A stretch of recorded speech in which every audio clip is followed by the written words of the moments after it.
The incredible true story of Bruce Lee. Welcome to Alux.com, the place where future billionaires come to get inspired.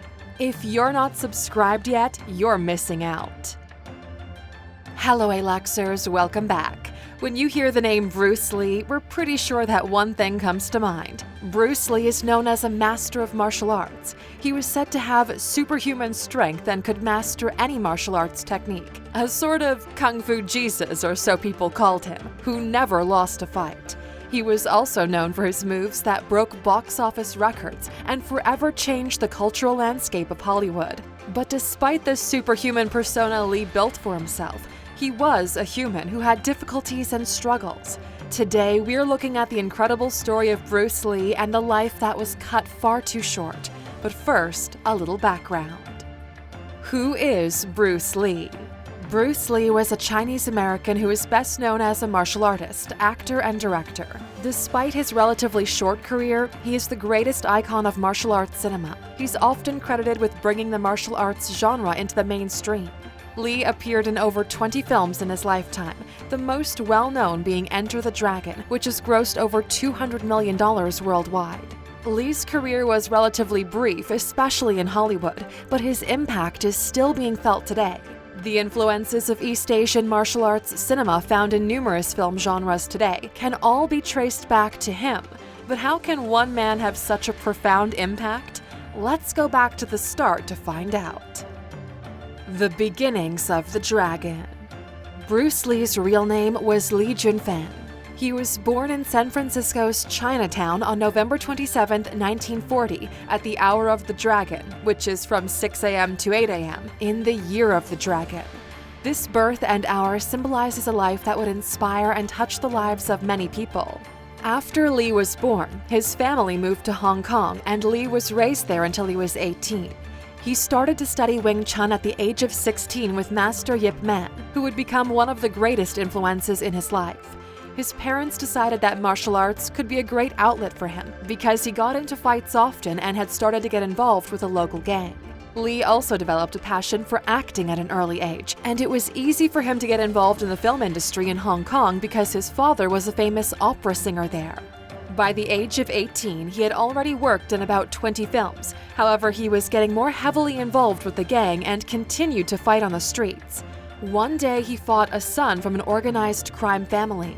The police took him home and informed his parents he could have a hit on him. His parents decided the safest option was to send him back to America. The journey. In 1959, 19-year-old Bruce Lee left Hong Kong to go to Seattle, Washington, with only $100 in his pocket. There, he received his high school diploma at Edison Technical School. He also started to teach his own method of martial arts called Junfang Kung Fu, which translates to Bruce Lee's Kung Fu. Before he graduated high school, he opened the Junfang Kung Fu Institute, his own martial arts school. His teaching was not like traditional martial arts education because he rooted his teaching in philosophy, basing it on simplicity, directness, and personal freedom. In 1961, he enrolled in the University of Washington to pursue a degree in drama, but he dropped out in 1964, moved to Oakland, and opened up another martial arts school. Fighting for his life. The fact that Lee was willing to teach anyone his martial arts did not sit well with some in the Chinese community. Lee said he was issued an ultimatum and told to stop teaching non-Chinese people.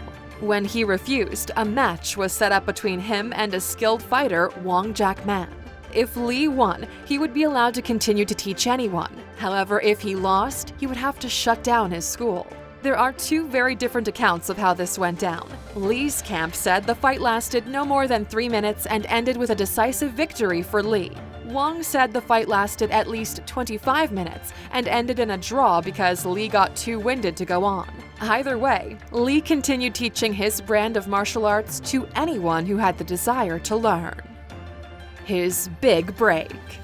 Lee had all but given up on his idea of a career in acting, and Hollywood in particular, choosing instead to focus on his martial arts. But one competition changed everything.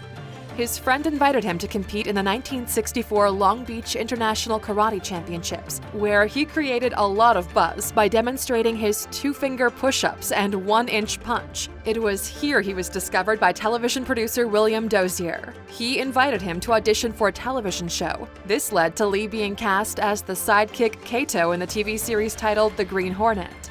The show only lasted for 1 season in 1966, and Lee was again out of work.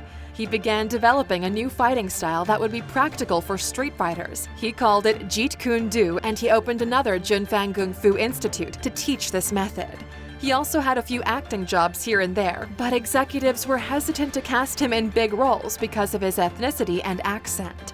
One producer suggested he go back to Hong Kong to make a feature film to bolster his appeal to American producers. However, when he returned to Hong Kong, he was surprised to discover he had already become a celebrity due to the popularity of the Green Hornet over there. He easily secured a starring role in 2 feature films, The Big Boss and Fist of Fury, both of which broke box office records in Hong Kong. Hollywood success.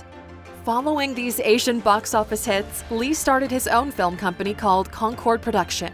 For the first time, he had full control over a film he would star in, Way of the Dragon.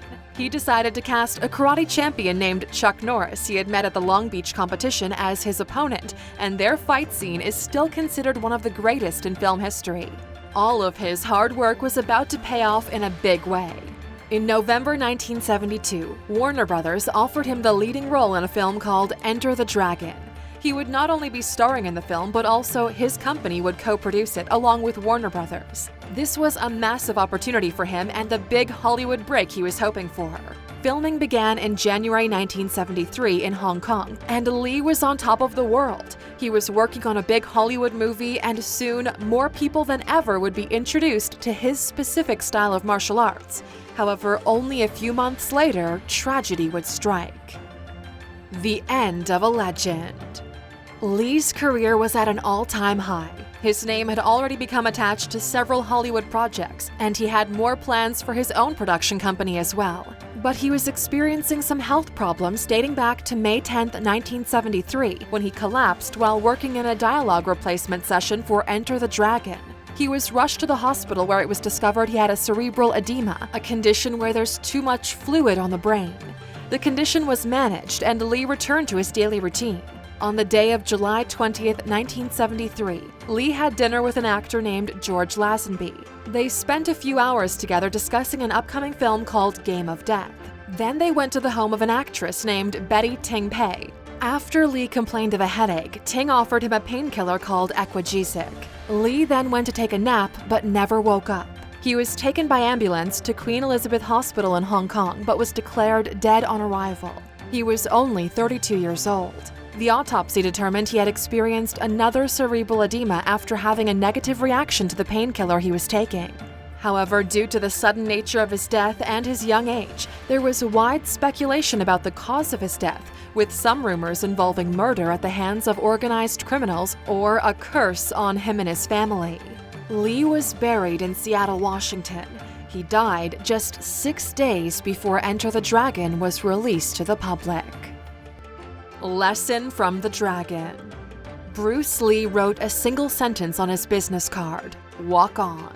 This sentence became his constant reminder to keep going and never give up no matter what problem may come his way. And if that simple phrase can help push the dragon to so much greatness, imagine what it can do for you. Remember to walk on, Aluxer. It doesn't even have to start with a big step. Just keep moving forward and start with small steps. Eventually, when you look back, you'll see the progress that you've made. The quote. While researching his story, we came across an inspiring quote from Bruce Lee we'd like to share with you that goes like this: "Life's battles don't always go to the stronger or faster man, but sooner or later, the man who wins is the man who thinks he can." This is a reminder to remain confident in the face of your competition and always believe in yourself in any situation. Question. Now that we are wrapping up this story, we'd like to know, do you think Lee still would have become such an iconic figure if he hadn't died so young? Let us know in the comments. And of course, for sticking with us until the end, here's the bonus you're waiting for. In 1972, Bruce Lee had the sweat glands removed from under his arms when he was 32 years old. He did this because he didn't want any of his underarm sweat to appear on film, and that was the one sure way to prevent it. However, this made him much more prone to overheating, and some speculate this may have contributed to his death. Thank you for spending some time with us, Aluxer.